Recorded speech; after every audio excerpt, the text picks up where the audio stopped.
ہمارا اتفاق یا اختلاف نظریات کا ہے، ذاتیات کا نہیں ہے۔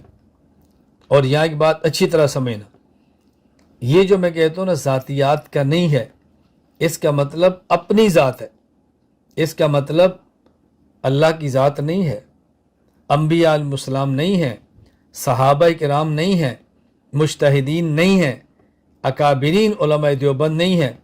جب ان کی ذات کی باری آئے گی، ہم ان کی ذات پر ہونے والے اعتراض کا دفاع کریں گے، اخلاص سے کریں گے، اعتدال سے کریں گے، دلائل سے کریں گے، مسلسل کریں گے، سینہ تان کے کریں گے اور ڈٹ کر کریں گے۔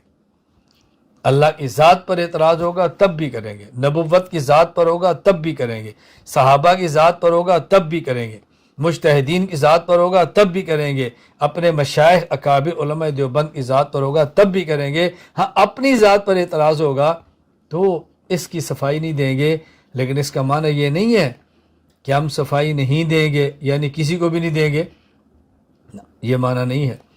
صفائی نہ دینے کا معنی یہ ہے کہ ہر ویڈیو کا جواب، ہر کلپ کا جواب، ہر اعتراض کا جواب میڈیا پر آ کر ریکارڈنگ کراتے پھر ایسا نہیں ہوگا۔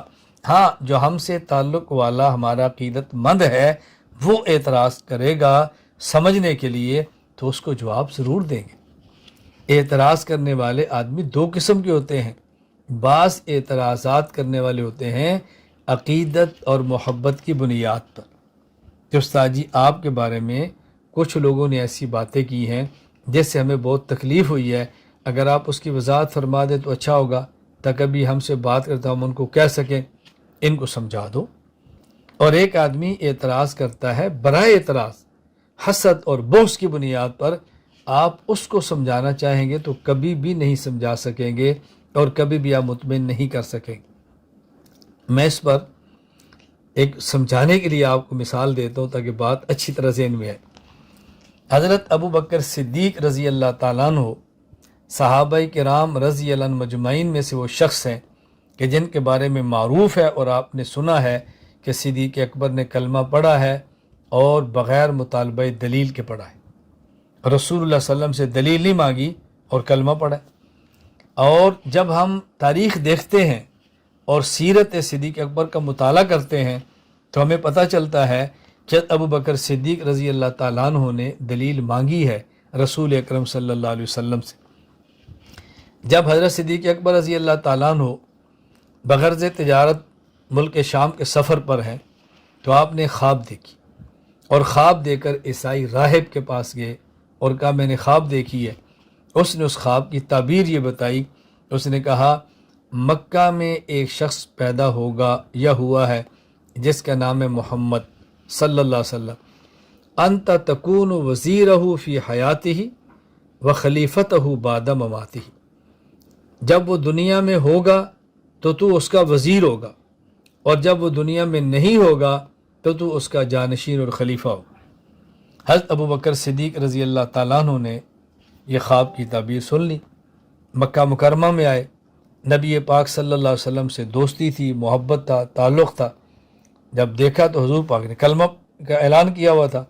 ابو بکر صدیق نے کہا مد دلیل علی ما تدعی یا محمد صلی اللہ علیہ وسلم، اے محمد جو آپ نے دعوی نبوت فرمایا ہے اس دعوی نبوت پر دلیل کیا ہے؟ اللہ اکبر، اللہ اکبر۔ حضرت صدیق اکبر نے پوچھا مد دلیل علی ما تدعی یا محمد، اے محمد تمہارے دعوی نبوت پر دلیل کیا ہے؟ رسول اکرم صلی اللہ علیہ وسلم فرمایا الدلیل علی ما ادعی رؤیاک التی رأیت فی الشام، ابو بکر میرے دعوی نبوت پہ دلیل وہ خواب ہے جو تو نے شام میں دیکھی ہے۔ صدیق اکبر نے یہ خواب دنیا میں کسی کو نہیں بتائی تھی سوائے اس راہب کے، یہ حضور کا معجزہ ہے۔ فرمایا تو نے خواب نہیں دیکھی؟ صدیق اکبر نے فوراً کلمہ پڑھا، اور کلمہ نہیں صرف، صدیق اکبر نے نبی پاک صلی اللہ علیہ وسلم کا سر کا بوسہ لیا، اللہ اکبر، قبل، اللہ کے نبی کا بوسہ لیا۔ میں کبھی کہا کرتا ہوں صدیق اکبر کی بہت ساری خصوصیات ہیں، ایک بہت بڑی خصوصیت یہ ہے کہ جب کلمہ پڑھ کے حضور کے حلقے میں شامل ہوئے اور جب پہلی نظر اللہ کے نبی پر اس طرح پڑی ہے، جب کلمہ پڑھا ہے تو صدیق نے حضور کی پیشانی کا بوسہ لیا ہے، اور جب اللہ کے نبی کو صدیق نے دنیا سے رخصت کیا ہے تو حضور کا بوسہ لیا۔ پہلے ملاقات پر بھی بوسہ ہے، یعنی حالت اسلام میں، اور جب رخصت کیا ہے تو آخری ملاقات پر صدیق حضور کا بوسہ لے رہے ہیں۔ بتاؤ یہ اعزاز دنیا میں کس کو ملے ہوں گے؟ حضرت صدیق تو صدیق ہے نا، میں کیا بتاؤں آپ کو رضی اللہ تعالیٰ۔ میں تو عرض یہ کر رہا ہوں، اب دیکھو ہم کیا سنتے ہیں کہ آپ نے کبھی دلیل نہیں پوچھی، اور پڑھتے کیا ہے؟ دلیل پوچھی ہے۔ فرق کیا ہے؟ دلیل نہ مانگنے کا معنی یہ ہے کہ صدیق اکبر نے رسول اکرم صلی اللہ علیہ وسلم سے اناد، حسد، بغض اور پھڈے میں دلیل نہیں مانگی۔ تو نبوت کا اعلان کرتا ہے، کیا دلیل ہے؟ کس بنیاد پہ کرتا ہے؟